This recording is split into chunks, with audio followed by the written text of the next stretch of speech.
for North Carolina is recognized. Mr. Cotter, let me come back to the customer service side of things, because the gentleman from Montana was asking you some unique questions, and when you answered the way you did, it gave me a real concern, mainly because I've been to the IRS. I've talked to some of your employees, and I found the vast majority, in fact, the overwhelming majority of them want to just serve this country and do their job. And yet, if we're not placing a importance on customer service, you will continue to get bad customer service. And it's partly because of the system that we've created that creates a bad customer service. I don't know that it's, I didn't see anybody sitting back eating bonbons when I was there. I mean, they were actually working, and so in doing that, how can you expect good customer service if you don't have a senior level person with the responsibility of the customer experience like the gentleman from Montana outlined? I think his point's an excellent point. All right, so here's my request of you. If you would take some of your senior officials and you require them to call into the same phone center that we have to call into, make it mandatory. The punishment of them having to do that alone would require them to do things differently.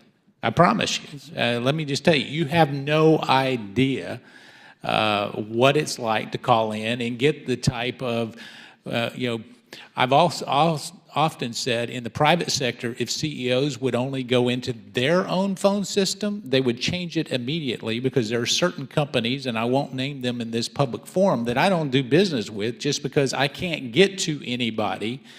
And I would say that the IRS, it's a systemic problem. Ms. Olson would agree with that. I've talked to her a number of times on that. So why don't we do that? Well, would you agree in this particular venue to take your top 10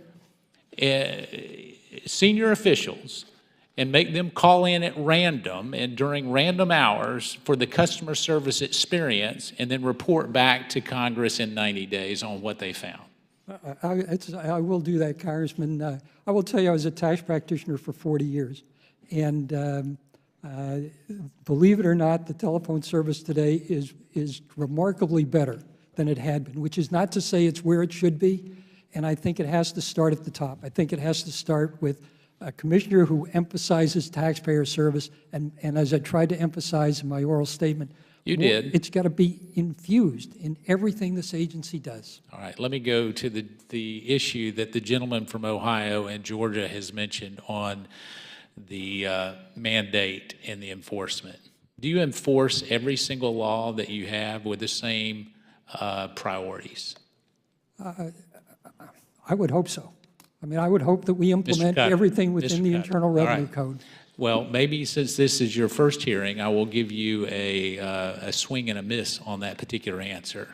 Does the IRS, let me ask it a different way, put a different priority on who they go after, on who they audit? Is there a matrix of which there is going after those who they think might be the problem? Sure. The tax-paying population is segmented with respect to a selection for audit.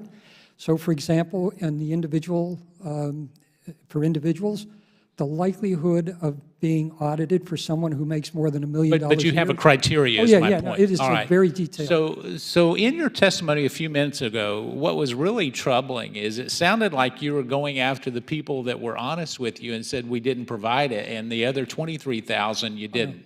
No, I didn't mean That's that what at it all. sounded like. No, then I'm sorry. I did not properly convey. The plan is to approach all 33,000.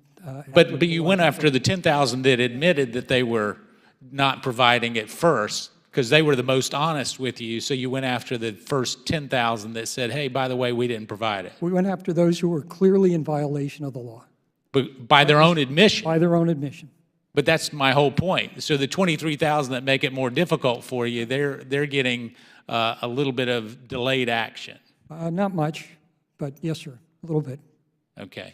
So the ones who admitted that they had it, and here's the interesting thing that both the gentlemen have been making. The IRS did not have their act together as it related to this particular implementation of this particular law. Is that correct? That is correct. So inaction and inability on the part of IRS creates a crisis for the taxpayer? Is that something it should, do you see that as fair? Well, I don't think it's fair for taxpayers to be disadvantaged when the IRS can't function properly. I just do not think that's fair. So this is a question of fairness to me. Was we start to look at this, we've got 10,000 people who say we didn't do it, we wanted to comply, by the way, we didn't provide the insurance, and so those are the ones that won't complain to Ms. Olson. It's the other 23,000 that will. And so when we look at that, are they getting treated differently because they've admitted that they didn't do it versus the one who didn't? By the time the process is completed, all 33,000 that That's we've not the identified. question I asked. Are they will be getting treated differently? Did you send out the same demand letters to all 33,000? All 33,000 will get the same letter. It's just a matter Did of you? timing. You're answering a good question that I didn't ask. Did you send out the same response to all 33,000 at the same time? How about that? We did not send So 33,000 out people on the are same getting day. treated differently. In that sense, yes, sir. Okay. Here's what I would ask you to do, because you seem like a fair guy.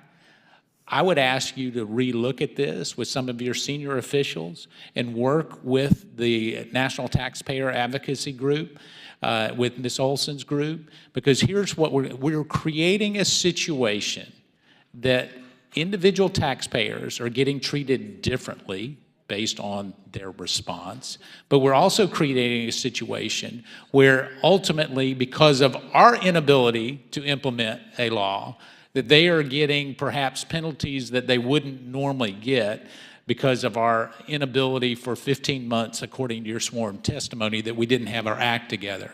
It is bad enough when we have a law that is clear and it gets implemented that we go after people, but it's really bad when it's not clear and we're holding them accountable. Can you relook at that for this committee? Yes, sir. All right, I yield back. Thank the gentleman. Gentleman from Wisconsin is recognized.